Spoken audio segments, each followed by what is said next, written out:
Okay, so we're back today with another case review. Actually, it has been a while since we last reviewed a case, but at least we've got a new case with us here. This is the darkFlash DY470, a huge mid-large tower case, dual chamber case. And let's find out what you can expect from this case. So first thing first, from the first glance, you probably can see this is like the most of those commonly popular case nowadays, with a lot of tempered glass, side, front, top. Just like the O11 Dynamic, they have plenty of tempered glass. But this time around for darkFlash, they are trying out something different. Of course, we have seen this at Computex, but that was like early engineering sample, but this is the final end product. And the emphasis on this particular case is they focus on something irregular. From what you can see here, the tempered glass at the front, as you can see, it is not perfectly rectangular. You can see here they are like slightly slanted upwards, and then at the top here they actually have two different cuts. Some sort of like a pentagon, irregular pentagon shape. And that also applies to the top here because of this particular shaping here. Then you can see the top is actually like a roof, whereby the small part of here is made out of tempered glass, and then the other side here with ventilations. And of course, the huge part of the other side here is entirely made of tempered glass. For those who prefer to showcase their PC components, this will be something that you might want to look into. So let's start with dismantling the parts. One good thing about this case is they are using thumb screws for most of the panels removal, and I really like their thumb screws because this type of thumb screw is quite thick and easy to turn.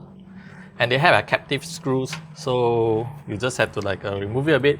And this is what I would like those potential users who might want to purchase this case to take note of, because the removal of this side panel, the tempered glass side panel, is a bit of tricky. You have to push it, really push it, and then give it a little bit of confidence, and then you can push it out. Because they are using these pegs for the side panel on the top rear and the top side. This piece of metal with pegs is, I believe, they double-sided tape to the glass directly, if the camera can pick it up from here. Of course, this opening process is a little bit of scary if you are not used to tempered glass, and I really hope you take extra care on this process, because the glass is only reinforced from the bottom and the rear side over here. But one thing I also noticed is that they are actually quite daring when it comes to using tempered glass for this case. If you look closely from this side, not sure if the camera can pick it up, you can see they actually cut the glass in this 45-degree angle. Is that 45 degree? It's the same for the top piece of glass, so that when you close the side panel, the glass will stay closer to each other, eliminating potential gap between the two pieces of glasses. The front, I don't think they have it, because the way they actually mount it is to directly, yeah. So the top part, they have this 45-degree angle cut. I think this is the first time I see this kind of glass design, and quite daring, because this is quite dangerous for tempered glass, because during shipping, who knows, a simple knock at the box and two pieces of glass they put together, they get shattered quite easily. But we're gonna put this aside. Thumb screws, captive thumb screws, and then just push it out and you can remove it.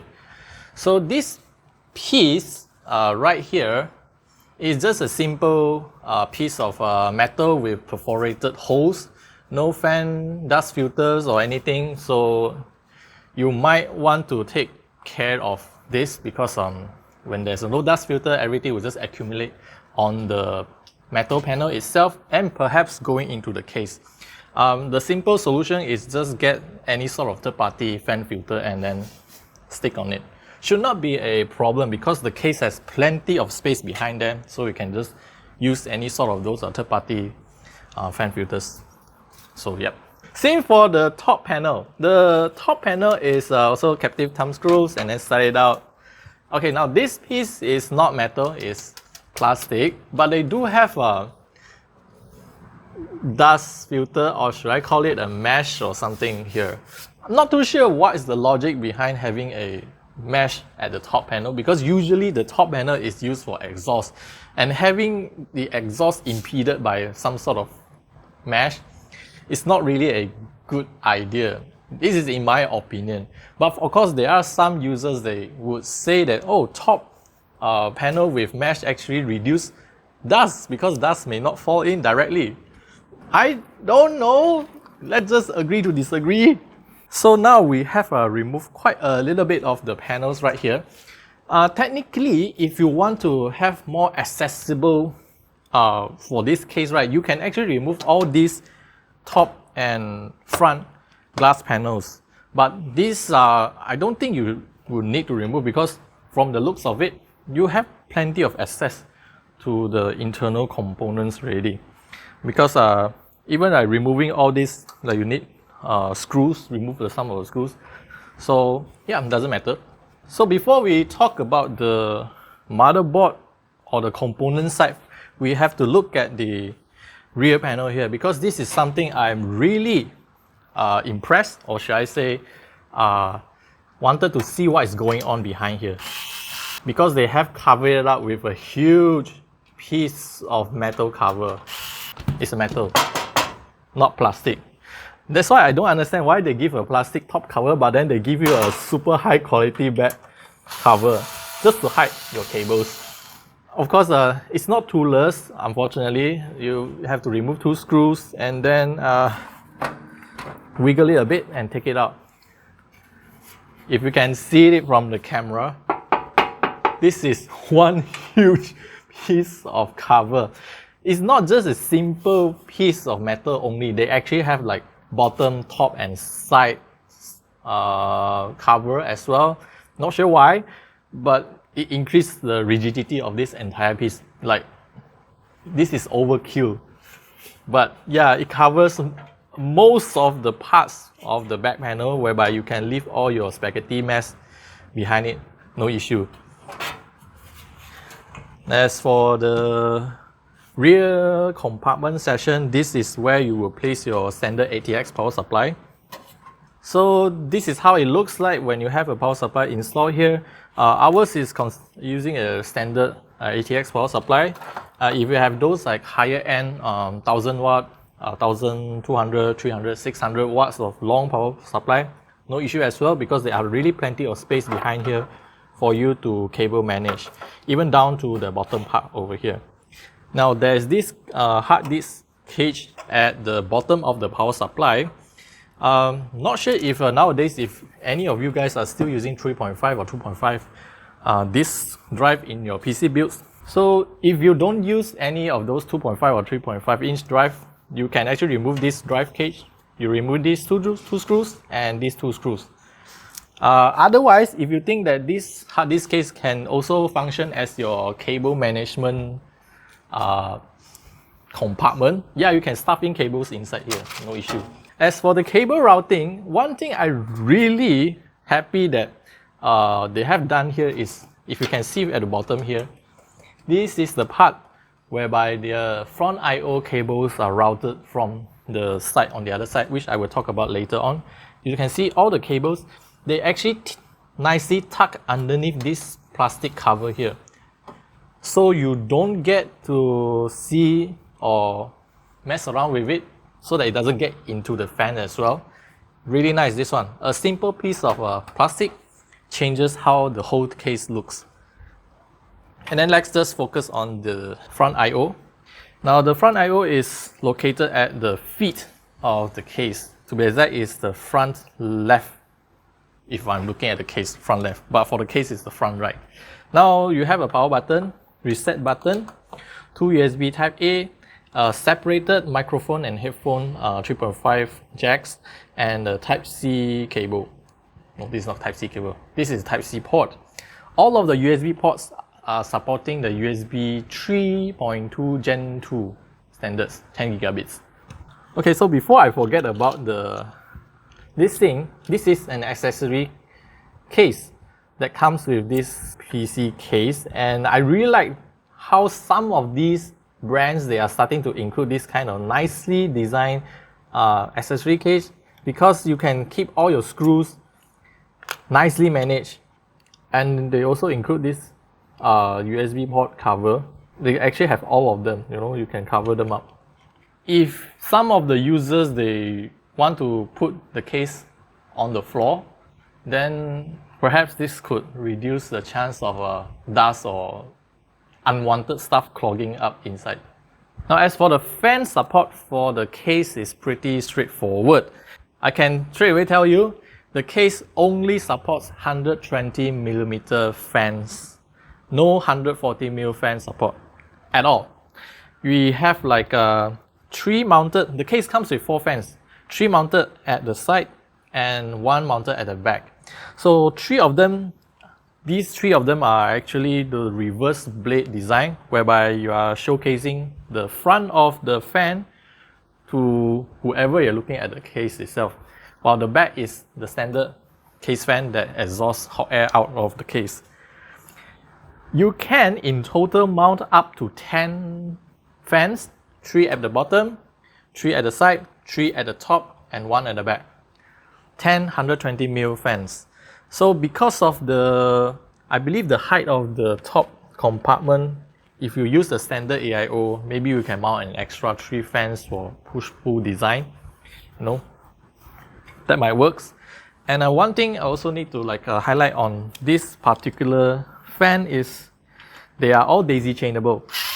So the fan is daisy chainable, and as you can see, I already removed the cable from the fan. This is so much easier to handle when you try to build a PC. You basically just connect the fans via this, they are connecting using the pogo pins. And then pegs. The pegs can also be removed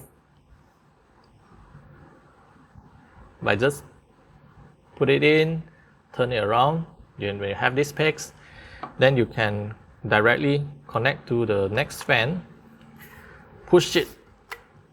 Now you are connecting the fans together. With just one single cable, you have all 3 fans connected and powered. The cable also works not just for the fan, but for the RGB as well. So that's why, because the pegs are removable, so the bottom here, you don't see the ugly pegs. Good design. And when you are done with the fan, you just put it in, screw the fans, and then connect the cable. That's it. It's that easy. So as for the motherboard support, the case officially supports up to ATX motherboard. Obviously, if you want to jam in a eATX motherboard, should not be an issue, but you will need to sacrifice these GPU supports, because the eATX is somehow wider than this, and you will lose the support on the wider end of the motherboard as well. So my recommendation is just stick with anything smaller than ATX. And the case also supports the back connect motherboards, which is the newer standards for the motherboards nowadays, whereby all the a 24 pin, the EPS connector, and those USB SATA ports are located at the back. You probably can't see from this side, but if I turn the case around, you can see there are cutouts over here and the side and the bottom. All of these are to cater for those like the aforementioned ports located at the back, and then your power supply is over here, and all your cables can directly connect to the motherboard without having them coming out to the front side. Yeah, I mentioned the GPU support. They actually give you 2. Not entirely sure why they give you 2. If you want to use 2 GPU, or you can actually sandwich your GPU between these 2 supports. You can as well, because who knows, if you want to carry a case for LAN parties or showcase. And the back here, if you can look at this, the rear I/O can actually be removed. However, you will need to take off some of the screws to change it. The reason is that they are selling a separate module whereby you can convert this case into a vertical GPU support. Then you can showcase your GPU in vertical mode. So in short, the overall fan design layout in this case, the rough idea is that the 3 fans at the side will act as intake together with the bottom intake, while the back for the rear exhaust and the top for the exhaust as well. If you have an AIO, then definitely you're going to mount your radiator at the top to exhaust hot air out from the case. And when we talk about the dust filter, just like I mentioned, the back panel don't have dust filter. The bottom actually have a dust filter. Just that you need to slide out at the back, which I think they could have done better if they could design it in a slightly different way.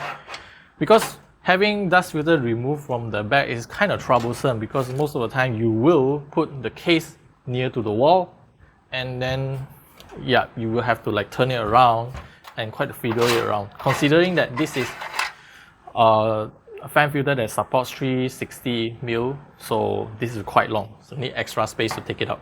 So I guess that's pretty much covers most of the design aspects in this case, the darkFlash DY470. Personally, I quite like this case for a couple of reasons. Number one is the motherboard tray here is quite lifted up high, and you have plenty of space at the back for your cable management. For someone like me who dislike cable management, this is an absolute great design whereby you can just hide everything behind here and then cover it up with this robust piece of metal, and no one can get to see the mess I made on the internet. And on top of that, because of the design of the case is like unconventional, not like usual squarish box design, I bet this is one of those cases that will attract a lot of attention if you like to showcase your components. And I really like the way they design the airflow from the back and the bottom. As usual, the dual chamber case has this advantage of having multiple ways to design your airflow design. And then the bottom here, they actually leave quite a lot of space for air to go in.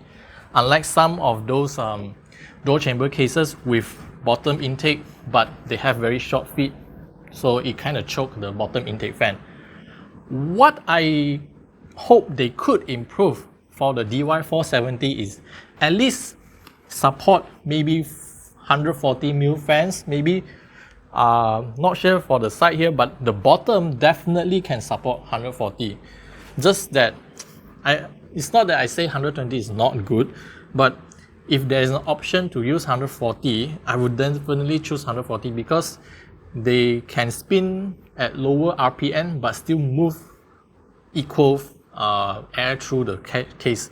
So yeah, otherwise this is a really nice piece of showcase case. The price is $489 for the white version and $479 for the black version.